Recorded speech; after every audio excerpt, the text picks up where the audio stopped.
Best varicose wines చికిత్సనే పొందండి. నొప్పి లేని చికిత్స కోసం సంప్రదించండి ఎబిస్ హాస్పిటల్. నమస్కారం. మాఘపురాణం 16వ రోజు పారాయణలోకి వచ్చాం. ఈరోజు మాఘ బహుళ పాడ్యమి ఆదివారం అండి.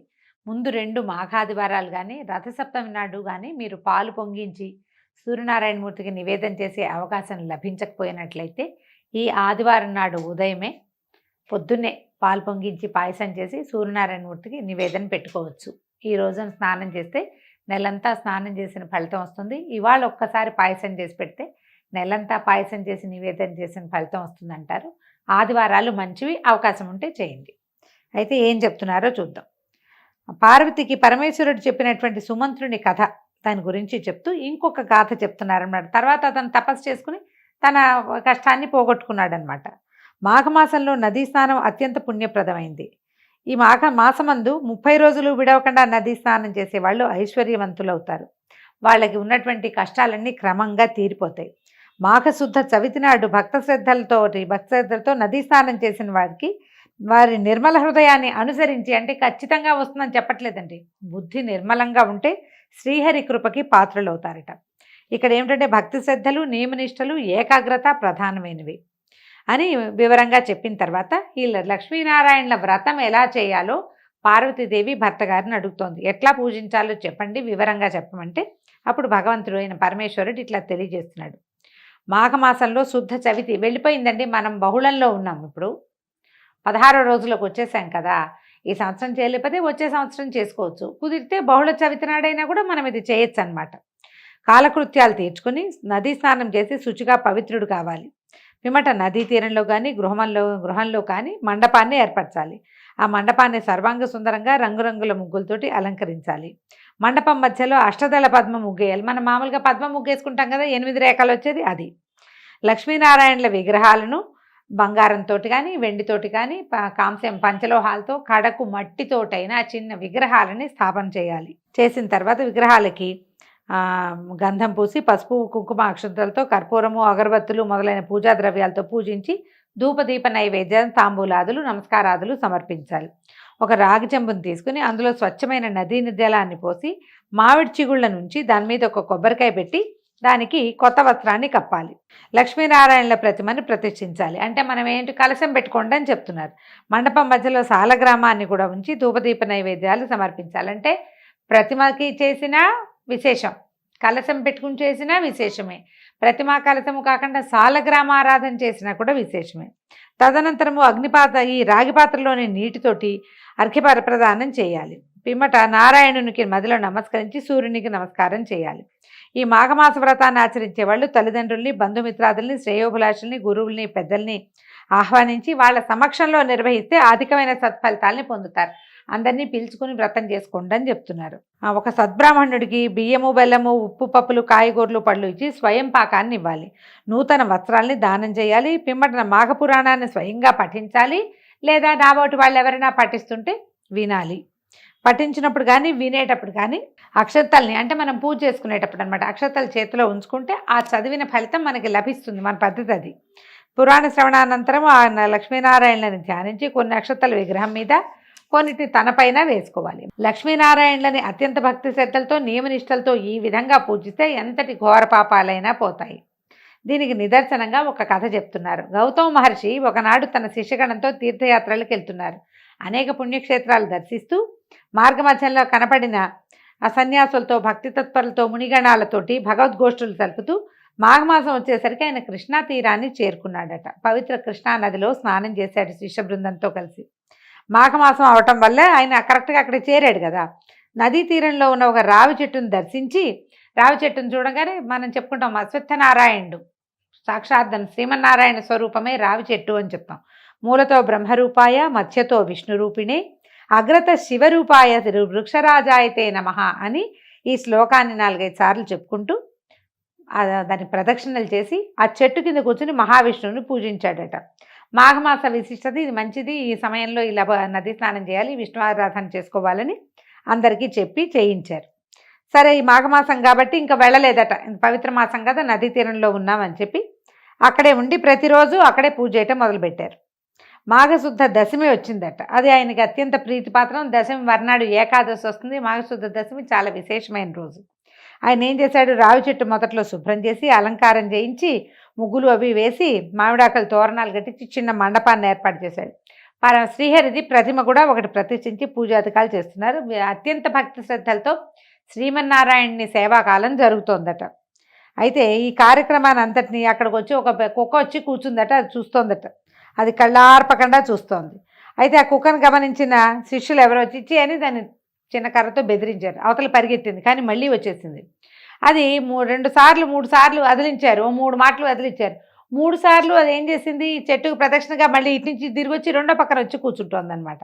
ఇలాగా 3 సార్లు ఈ రావి చెట్టుకు ప్రదక్షిణ చేయటం, అది పవిత్ర మాఘమాసం అవటం, ఆ చెట్టు కింద ఇలా విష్ణువార్చన జరుగుతూ ఉండటంతో ఆ కుక్కను ఆవరించుకున్నటువంటి పాపం అంతా పోయిందట. పోయి రాచరిక దుస్తులతోటి సకలాభరణాలతోటి తలతళా మేరుతున్నటువంటి మహారాజ స్వరూపం వచ్చేసింది కుక్కకి.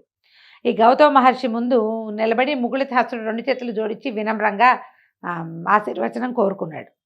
అవి ఇంత చూసి అందరూ ఆశ్చర్యపోయారట. అప్పుడు గౌతమ మహర్షి అడిగాడు, ఓ రాజా, నువ్వెవరివి, ఎట్లా ఇలా కుక్కవయ్యావు అని అడిగితే, నేను కళింగ దేశపు మహారాజును, చంద్రవంశం మాది, నా పేరు జయచంద్రుడు, నేను అన్ని విద్యలయందు ఆరితేరి ప్రావీణ్యత సంపాదించాను, నా పరిపాలనలో ధర్మానికి న్యాయానికి కొదవలేదు, ఎన్నో దానాలు చేశాను, ప్రజల్ని కన్నబిడ్డల్లాగా చూశాను, ప్రజోపయోగ పనులు అంటే చెరువులు బావులు తవ్వించడము, మొక్కలు నాటించడం, సత్రాలు కట్టించడం, అన్నదానాదులు, ఎన్నో రకాల దానాదులు చేశాను, పశుపక్షాదులకి ఆశ్రయాలు కల్పించాను, అనేక దేవాలయాలు దేవతా విగ్రహాలు చేయించాను, దేవాలయాలు కట్టించాడు, దేవతా విగ్రహాలు చేయించాడు, యజ్ఞయాగాదులు చేశాను, విద్యాలయాలు పెట్టించాను, సకల పుణ్యకార్యాలు చేసినా కూడా నాకు ఈ కుక్క జన్మ వచ్చింది, ఎందుకు వచ్చిందో చెప్తానన్నాడు. ఒకనాడు ఒక శ్రేష్ఠుడు నా రాజదర్బారికి వచ్చి, నేను ఒక యాగం చేయి తలపెట్టాను, యజ్ఞం చేయటువంటి మాటలు కాదు, దానికి చాలా ధనం కావాలి, కాబట్టి ధనావసరంతో నీ దగ్గరికి వచ్చాను అంటే ఈయన నేను సకలోపచారాలు చేసి ఆయనకి, అయ్యా మీరు చేయబోయే యజ్ఞం ఏదేంటో చెప్పండి విషయం అని కనుక్కుంటే ఆయన ఏమన్నాడు, రాజోత్తమ నీకు తెలియని కొన్ని రహస్య విషయాలు చెప్తాను. ఈ నెల యందు సూర్యుడు మకర రాశిలో ప్రవేశిస్తాడు. ఈ మకరం చివరికి వస్తూ ఉండగా అందులోనే మాఘమాసం ప్రారంభం అవుతుంది. ఆనాడు సూర్యోదయం అయిన తర్వాత నువ్వు ఏదైనా నదిలో స్నానం చేసి ఆ భక్తి శ్రద్ధలతో భగవంతుడైన శ్రీమన్నారాయణని పూజించి మాఘమాస మహాత్మ్యాన్ని చదవటం కానీ చదివించుకోవటం కానీ చేస్తే నీకు వైకుంఠ ప్రాప్తి వస్తుంది, అశ్వమేధం చేసినంత ఫలితం లభిస్తుంది, తీర్థయాత్రలు దాన ధర్మాలు చేసినంత ఫలం సిద్ధిస్తుంది, మాఘశుద్ధ సప్తమి ఆదివారం కానీ దశమి ఆదివారం నాడు కానీ మాఘశుద్ధ పౌర్ణమి నాడు కానీ ఉదయాన్నే మాఘస్నానం చేసినా కూడా ఎంతటి ఘోర పాపాల నుంచైనా విముక్తి పొందుతావు. ఇది సత్యము. మాఘమాసం అంతటికీ ప్రత్యేకత ఉంది. ఇలా కనుక మాఘమాస వ్రతం చేస్తే మరుజన్మలో బ్రాహ్మణ జన్మ ఎత్తుతావు, కాబట్టి నువ్వు ఇది మాఘమాసాన్ని చేసుకోమని ఆయన సెలవిచ్చాడు. అయితే సరే నేనేమన్నాను, నేను ఇప్పటిదాకా అది వినలా, నేను అందరికీ సహాయం చేయటము అవే నాకు తెలుసు. ఈయనకేమనిపించింది రాజుకి, ఏమిటి ఒక్క నెలలో స్నానం చేస్తే ఇవన్నీ వస్తాయా, నేను ఇన్ని చేశానే, నేను యజ్ఞయాగాదులు చేయించా, ఇళ్ళు వాకిళ్ళు కట్టించాను, గుళ్ళు గోపురాలు కట్టించాను, విద్యాలయాలు కట్టించాను, వాటి వల్ల మోక్షం వస్తుంది అదని ఎవరు చెప్పలేదు, నువ్వు వచ్చి ఒక్క స్నానం చేస్తేనే ఫలితం లభిస్తుందని చెప్పేసరికి ఆయనకు నచ్చలేదన్నమాట. మాఘమాస వ్రతం చేస్తే వైకుంఠ ప్రాప్తి కలగటం ఏమిటి, చేసిన పాపాలు పోవటం ఏమిటి, ఎక్కడైనా మంత్రాలకు చింతకాయలు రాలుతాయా, దానివల్ల ప్రజోపయోగం ఏముంది, ప్రజలకు ఉపయోగపడే పని చేస్తే వాళ్ళ ఆశీర్వచనాలతో ఏదైనా అవుతుంది. ఒట్టి మాఘంలో నా స్నానం నేను చేసుకుంటే, నా ఒంటికి నేను స్నానం చేసి నా భక్తికి నేను దండం పెట్టుకుంటే నాకు ఎట్లా వైకుంఠ ప్రాప్తి వస్తుంది అని చెప్పి ఇవన్నీ అతిశయోక్తులు నేను నమ్మనని ఎగతాళి చేశాను. కానీ ఏం చేయను, ఒక తెలియనితనంతో నేను ఆ పని చేశాను. నేను చేసే పనులే నన్ను కాపాడతాయి. నేను చాలా మంచి క్రియలు చేశాను. ఈ స్నానాలు దానాలు నేను నమ్మను, ఇది నీతి బోధలు నాకు చెప్పొద్దని నేను చులకనగా తీసేశాను. అయితే ఆ మునిసత్తమని అహం దెబ్బతిన్నది. సరే రాజా, నేను నీ మేలు కోరి చెప్పాను, తర్వాత నీ ఇష్టమని వెళ్ళిపోబోయాడు. అయితే నేను ఆయనకు కోపం వచ్చింది, కానీ నేను ఆయన యజ్ఞం కోసం డబ్బులు అడగడానికి వచ్చాడు కదా, మొదట ఆయన్ని బతిమలాడి యజ్ఞం వరకు డబ్బులు తీసుకెళ్ళండి, ఈ స్నానం సంగతి వదిలిపెట్టండి, ఇది నన్ను చేయమన్నారు, నాకు ఆసక్తి లేదు, మీకు కావాల్సింది మీరు తీసుకెళ్ళండి, ఇస్తాను కదా అని నచ్చ చెప్పి ఆయనకి సగౌరవంగా పంపించాను. నాకు వార్ధక్యం సమీపించి మరణించాను. అప్పటి నుంచి వరుసగా 7 జన్మల నుంచి నేను కుక్క జన్మ ఎత్తుతూనే ఉన్నాను. మీరు చేసేటువంటి పూజ చేస్తున్నటువంటి పూజాస్థలం చుట్టూతా ప్రదక్షిణం చేయటం వల్ల నాకు మళ్ళీ పాత స్వరూపం వచ్చింది.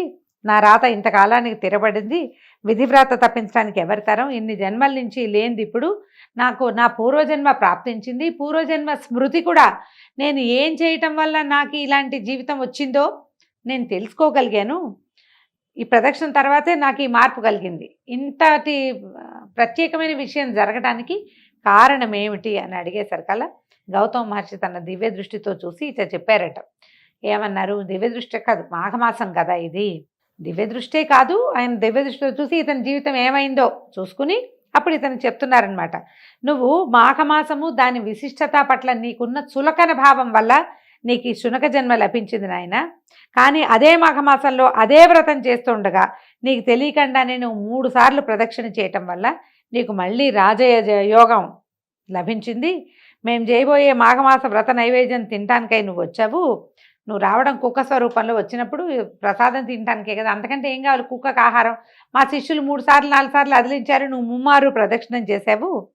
ఇలా భగవంతుడికి ప్రదక్షిణ చేయటం వల్ల, ఈ అశ్వత్థనారాయణ వృక్షం ఈ రావి చెట్టుకి ప్రదక్షిణ చేయటం వల్ల నీకు విశేషమైన ఫలితం లభించింది. నువ్వు ఈ అర్చనంతా చూసావు, ఇక్కడ జరుగుతున్నదంతా నీకు అర్థమైనా కాకపోయినా నీ చెవిలో పడుతోంది కాబట్టి నీకు ఇది లభించింది, నీకు పుణ్యం ప్రాప్తించింది. నువ్వు ఎలా అనుభవపూర్వకంగా తెలుసుకున్నావు చూడు, మాఘమాస ప్రాతమహత్యం ఎంత గొప్పదో నీకు ఇప్పుడు అర్థమైంది.